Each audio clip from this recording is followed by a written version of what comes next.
Le Petit Prince d'Antoine de Saint-Exupéry, chapitre 20.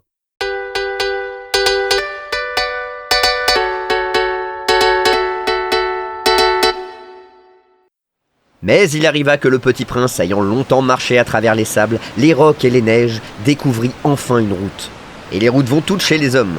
« Bonjour !» dit-il. C'était un jardin fleuri de roses. « Bonjour !» disent les roses. Le Petit Prince les regarda. Elles ressemblaient toutes à sa fleur. « Qui êtes-vous » leur demanda-t-il, stupéfait.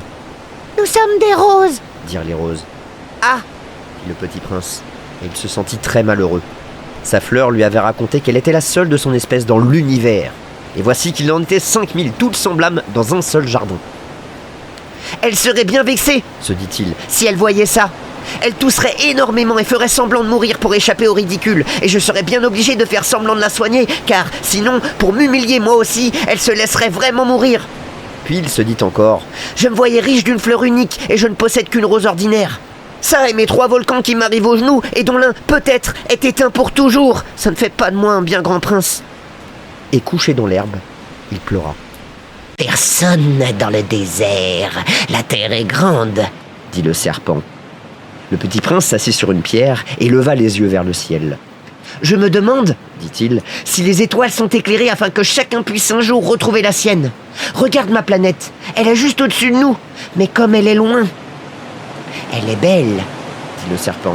Que viens-tu faire ici ?»« J'ai des difficultés avec une fleur, dit le Petit Prince. »« Ah !» fit le serpent, et ils se turent. « Où sont les hommes ?» reprit enfin le Petit Prince. « On est un peu seul dans le désert. »« On est aussi seul chez les hommes, » dit le serpent. Le Petit Prince le regarda longtemps. « T'es une drôle de bête, » lui dit-il enfin, « mince comme un doigt. »« Mais je suis plus puissant que le doigt d'un roi, » dit le serpent. Le Petit Prince eut un sourire. « Tu n'es pas bien puissant, tu n'as même pas de pattes, tu peux même pas voyager. »« Je puis t'emporter plus loin qu'un navire, » dit le serpent. Il s'enroula autour de la cheville du Petit Prince comme un bracelet d'or. « Celui que je touche, je le rends à la terre dont il est sorti, » dit-il encore. « Mais tu es pur, tu viens d'une étoile. » Le Petit Prince ne répondit rien. « Tu me fais pitié, toi si faible, sur cette terre de granit. Je puis t'aider un jour, si tu regrettes trop ta planète. Je puis... »« Oh, j'ai très bien compris !» fit le Petit Prince. « Mais pourquoi parles-tu toujours par énigme ?»« Je les résous toutes, » dit le serpent. Et ils se turent. Note d'abord au crayon les récits des explorateurs. On attend, pour noter à l'encre, que l'explorateur ait fourni des preuves. « Alors ?» interrogea le géographe. « Oh, chez moi, dit le Petit Prince, ce n'est pas très intéressant, c'est tout petit. J'ai 3 volcans, 2 volcans en activité et 1 volcan éteint. Mais on ne sait jamais. »« On ne sait jamais, dit le géographe. J'ai aussi une fleur. »« Nous ne notons pas les fleurs, dit le géographe. Pourquoi ça? C'est le plus joli. »« Parce que les fleurs sont éphémères. »« Qu'est-ce que signifie éphémère ?»« Les géographies, dit le géographe, sont les livres les plus précieux de tous les livres. Elles ne se démodent jamais. Il est très rare qu'une montagne change de place. Il est très rare qu'un océan se vide de son eau. Nous écrivons des choses éternelles. »« Mais les volcans éteints peuvent se réveiller, interrompit le Petit Prince.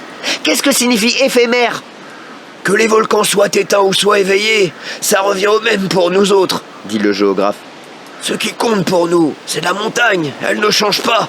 Mais qu'est-ce que signifie éphémère ? Répéta le Petit Prince qui, de sa vie, n'avait renoncé à une question une fois qu'il l'avait posée. Ça signifie qui est menacé de disparition prochaine. Ma fleur est menacée de disparition prochaine ? Bien sûr. Ma fleur est éphémère, se dit le Petit Prince, et elle n'a que 4 épines pour se défendre contre le monde, et je l'ai laissée toute seule chez moi. Ce fut là son premier mouvement de regret. Mais il reprit courage. Que me conseillez-vous d'aller visiter ? Demanda-t-il. La planète Terre, lui répondit le géographe. Elle a une bonne réputation. Et le Petit Prince s'enfuit, songeant à sa fleur.